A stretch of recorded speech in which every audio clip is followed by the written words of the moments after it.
मसीह में आप सबको नमस्कार, जय मसीह की। आज 22 तारीख है जून का महीने की 2020 और आज इतवार का दिन या हम प्रभु का दिन बोलते हैं, परमेश्वर के पुत्र यीशु मसीह का दिन अर्थात विजय का दिन। आज के दिन प्रभु यीशु मसीह ने मौत पर विजय पाई और वो मृतकों में से जी उठे, वो अकाल पुरख हैं और फिर वो नहीं मरे, सदैव आसमान में स्वर्ग में चले गए। और इन दिनों में हम लोग जब ये लॉकडाउन है, कोविड-19 चल रहा है, महामारी है, बीमारियां हैं, तनाव है, परेशानियां हैं और कई किस्म की मुश्किलों पे मुश्किलें बढ़ती चली जा रही हैं। और परमेश्वर के लोग इन दिनों में ईश्वर के वचन की तरफ ध्यान लगा रहे हैं कि इन घटनाओं के पीछे ये क्या चिन्ह है या चेतावनी है। ये दिन हमारे लिए चेतावनी है, हमारे लिए शिक्षा है, हमारे लिए उदाहरण है, पैराबल है। पिछली बार कुछ महीने से ईस्टर के दिनों से हम देख रहे थे कि प्रभु यीशु मसीह के जी उठने के बाद क्या क्या घटनाएं घटी। 40 दिन का एक खास दिन आता है, 40 दिन हैं, 40 महीने हैं, इनका सबका कुछ अर्थ है। और हम देख रहे थे कि जगत के अंत होने से पहले एक ऐसा समय आने वाला है जिसको रैप्चर कहते हैं, जिसका मतलब है परमेश्वर के भक्त जन जिन्होंने अपने पापों की क्षमा प्राप्त की है, जिनका पवित्र आत्मा के द्वारा नया जन्म हो गया है, जो परमेश्वर के साथ जिनका संबंध जुड़ गया है, जो पवित्र जीवन जी रहे हैं, शांति का जीवन जी रहे हैं, आशा भरा जीवन जी रहे हैं, वो इसकी प्रतीक्षा में हैं।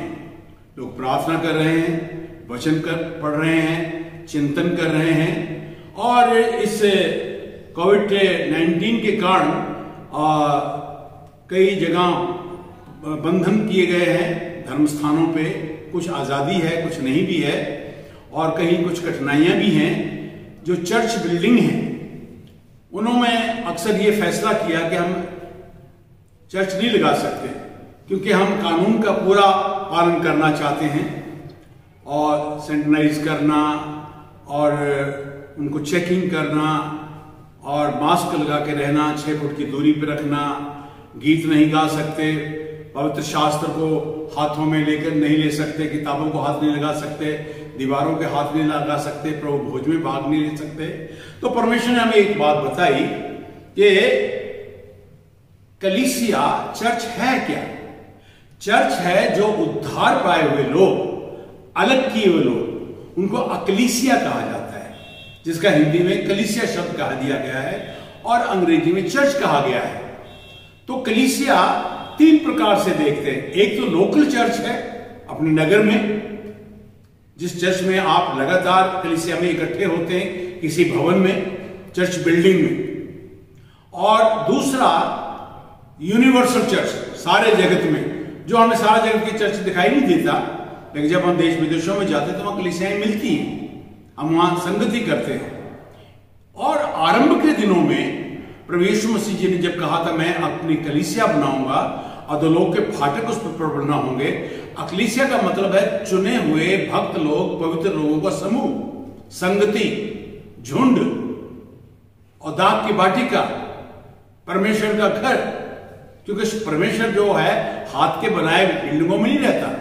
परमेश्वर का निवास स्थान एक उद्धार पाए हुए, नए जन्म पाए हुए एक विश्वासी में होता है, जिसने अपने पापों की क्षमा पाई, यीशु मसीह के लहू के द्वारा पवित्र किए गए, जिन्होंने प्रभु यीशु मसीह को अपना प्रभु और उद्धारकर्ता ग्रहण कर लिया। मानना नहीं, यह चंगाई की बात नहीं, यह आत्मिक चंगाई की बात है। उसको एक नया आत्मा मिलता है जो परमात्मा का है, परम आत्मा, परमेश्वर का आत्मा। तो ऐसे लोग हर प्रभु के जयवंत जीवन में आराधना, स्तुति, वंदना करते हैं। तो इसलिए हमें ये निर्णय आया, ये रोमियो और उसके 6 अध्याय में लिखा है कि फीबे एक घर है, फीबे बहन है, उसके घर में कलीसिया है, उसके घर में संगति लगती है। और आरंभ के दिनों में ऐसे ही संगति लगाते थे। कोई गुफाओं में चले जाते थे क्योंकि उन दिनों में उनके ऊपर सताव बहुत था, या फिर वो किसी वृक्षों के नीचे, पहाड़ों में, कंदराओं में। कई साल तक मैं दिल्ली में डेवलपमेंट अथॉरिटी की तरफ से और नगर पालिका से मैं पार्क किराए पे ले लेता था। उस पार्क में तंबू लगाकर कई साल तक मैंने संगति लगाई। बाद में जमीन मिली, फिर हमने एक भवन भी बनाया। तो आइए, मैं आज के इस दिन के ऊपर ज्यादा नहीं कहूंगा। अपने घरों में कलीसिया लगाएं, अपने घरों में संगठन, चाहे 2 हो या 3 हो, पूरा परिवार हो। यदि आपके पड़ोस में कोई है, डिस्टेंस रखते हुए आप वहां आराधना भक्ति कर सकते हैं, प्रभु भोज ले सकते हैं उनकी याद में। और इसलिए ये हम सेवा में लगे हुए हैं। आज विशेष दिन इसलिए मैंने कहा है कि आज के दिन को समाज ने, किसी ने लिखा है कि आज फादर डे है। मदर डे आता है, फादर डे आता है, फ्रेंड डे आता है, सिस्टर डे है। इन दिनों में अपने भाइयों को, पिता को, बहन को विशेष आदर देते हैं, उनकी तारीफ करते हैं कि उन्होंने साथ हमारी क्या क्या भलाई की है। सो आज का दिन जो है ये फादर डे कह के पुकारा जाता है। तो दिन तो हर एक ही फादर डे कहलाते हैं। दुनिया का फादर कौन है? वो है जिसने इस सृष्टि की रचना की है, इस विश्व की रचना की है। वो विश्वकर्मा है, सृष्टि का सृजनहार है, अनादि है, अनंत है, सर्वव्यापक है। सब में तो नहीं है, वो सर्वव्यापक है, लेकिन जो दीन और नम्र है उसके हृदय में वास करता है, पवित्र स्थान में रहता है, ऊंचे में रहता है, पवित्र स्थान में रहता है। इसलिए जब इंसान का जीवन अपना समर्पण परमेश्वर को कहता है, कर देता है और वो पवित्र जीवन प्राप्त कर लेता है, तो परमेश्वर उसमें वास करता है। आइए तो हम फादर के बारे में बोलेंगे। परमेश्वर हमारा बाप है क्योंकि वो हमारा रचयिता है। एक हमारा आध्यात्मिक बाप है जो सारी सृष्टि का रचनहार है, हमारा रचनहार है, लेकिन हमारे रचने के लिए परमेश्वर ने माता और पिता को प्रयोग किया। बाप बहुत महत्वपूर्ण है, बाप पोजीशन। ईश्वर के वचन में लिखा है कि इजरायली जब मिस्र की गुलामी से छुड़े तो परमेश्वर कहता है मैंने तुम्हें कंधे पर उठा के लेकर आया हूं, अपने सनातन भुजाओं में उठा के रखा है। बाप का प्रेम अद्भुत प्रेम है। जब इंसान पाप में गिर गया और किसी कोई बचाने के लिए नहीं आया, सिर्फ परमेश्वर ही जो दाता है, जो देता है। परमेश्वर ने जगत से प्रेम किया कि उसने अपना इकलौता पुत्र प्रभु यीशु मसीह दे दिया, ताकि जो कोई उस पर विश्वास करे वो नाश ना हो, अनंत जीवन पाए। वो नाश करने के लिए नहीं, इंसान जो परमेश्वर की रचना है, बिगड़ गया है, पाप में गिर गया है, उसको इसलिए चुना कि उसके अपनी परमेश्वर की संतान हो जाए। जितनों ने परमेश्वर को, प्रेम को, उसके पुत्र को, उसको शब्द को, उस नूर को जो आदि में था, जिसने और देहधारी हुआ, यीशु मसीह को जिन्होंने ग्रहण किया, वो परमेश्वर के संतान है। इसलिए अपने परम पिता की आदर और संतान, उसकी आदर करें, उसका आज्ञाओं का माने। परमेश्वर ने आज्ञाएं दी हैं। परमेश्वर ने 10 आज्ञाओं में से 5वीं आज्ञा वो है जिसमें वो माता पिता का जिक्र करता है। तू अपने माता पिता का आदर करना, जिससे तू लंबी उम्र पाए और तेरा भला हो और तू बहुत आशीषें पाए। ये प्रतिज्ञा है परमेश्वर की, और कि जो अपने माता पिता का आदर करते हैं और उनका सम्मान करते हैं, उनके लिए कहा है तेरा भला होगा और तू धरती पर बहुत दिन तक जीवित रहेगा। दीर्घायु। अपने पिता का आदर करें, सम्मान करें। परमेश्वर पिता है। अब मैं दूसरा परमेश्वर का प्रेम बताता हूं। परमेश्वर ने पिता होकर अपना आप को, अपने पुत्र को दे दिया बलिदान होने के लिए, ताकि हम परमेश्वर के संतान बन जाएं, परमेश्वर को पिता कह के पुकार सके। परम पिता एक हमारा शारीरिक पिता है, एक हमारा परम पिता है। शरीर से जन्मे हैं तो शरीर की मां बाप की औलाद है। जब परमेश्वर से जन्मते हैं, नया जन्म पाते हैं, तो परमेश्वर की संतान होने का सम्मान और अनुभूति मिलती है।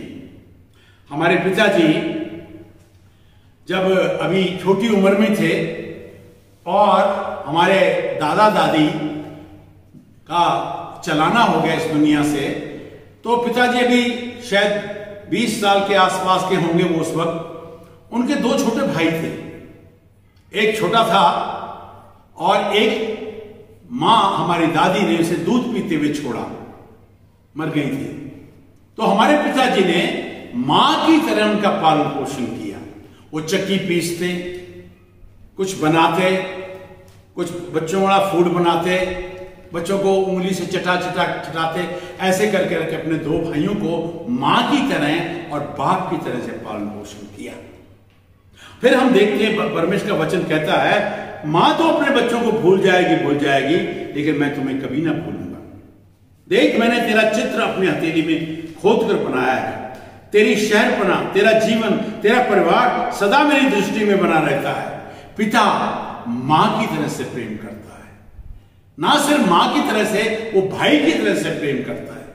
मेरे पिताजी ने अपने भाइयों के लिए तन मन धन से परिश्रम करके उनका पालन पोषण किया, बड़ा किया, विवाह शादियां की उनकी। भाई का प्रेम वचन में कहता है, जब हम प्रभु यीशु मसीह को ग्रहण करते हैं, हम परमेश्वर के संतान हो जाते हैं और यीशु मसीह परमेश्वर का पुत्र कहलाता है और वो हमारे लिए पहलौठा है।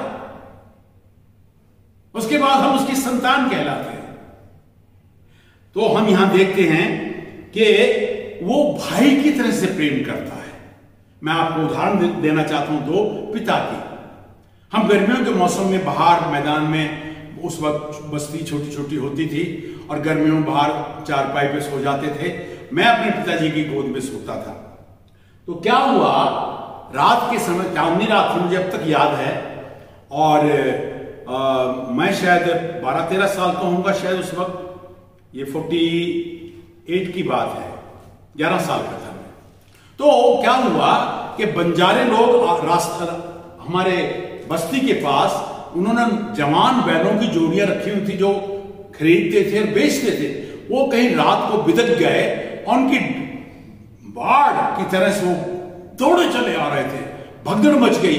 हमारे पिता को जाग आई, मेरे पिताजी मेरे ऊपर लेट गए और उनके ऊपर से बैल जाते रहे, उनकी कमर छिल गई, मेरे भी कुछ चोट आई थोड़ी बहुत, लेकिन पिताजी को काफी झेलना पड़ा। क्यों? कि वो बाप है।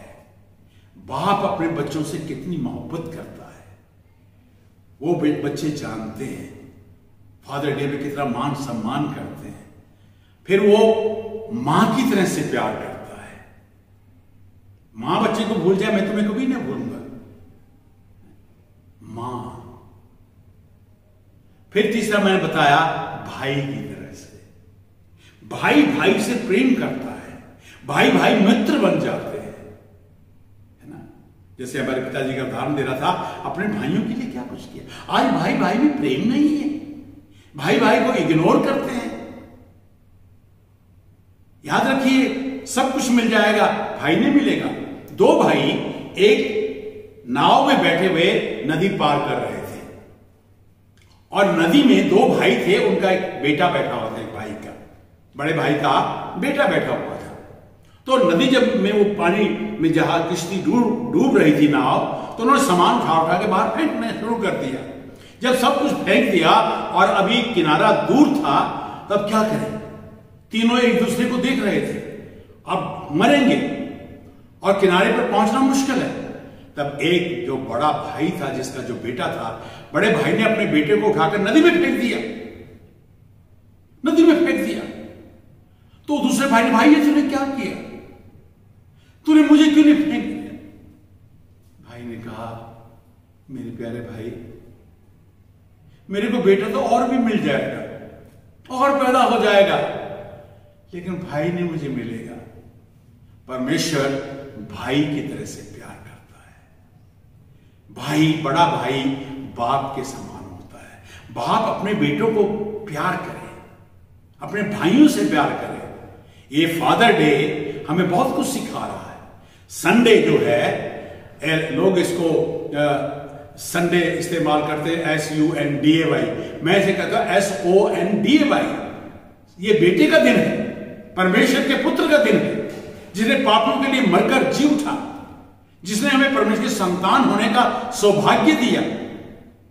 मेरे प्रियो, आज के दिन चाहे कितने तूफान हो, चाहे कोविड हो, चाहे बीमारियां हो, महामारी हो, आज के दिन एक सूर्य ग्रहण भी होने वाला है। मेरे बड़े बेटे की वाइफ जो विधवा है, उसको किसी ने फोन किया, डैडी को बाहर मत जाने देना, ये ना होना, ये हो जाएगा। तो मैं क्या, देखो परमेश्वर के वचन ने कहा हम पे जादू मंत्र नहीं चलता, टोना नहीं चलता। हम शुभ अशुभ दिन त्योहारों को नहीं मानते। हम ये जानते हैं एक दिन सूर्य अपनी रोशनी खो देगा। हम ये जानते हैं चंद्रमा अपना प्रकाश देना बंद कर देगा।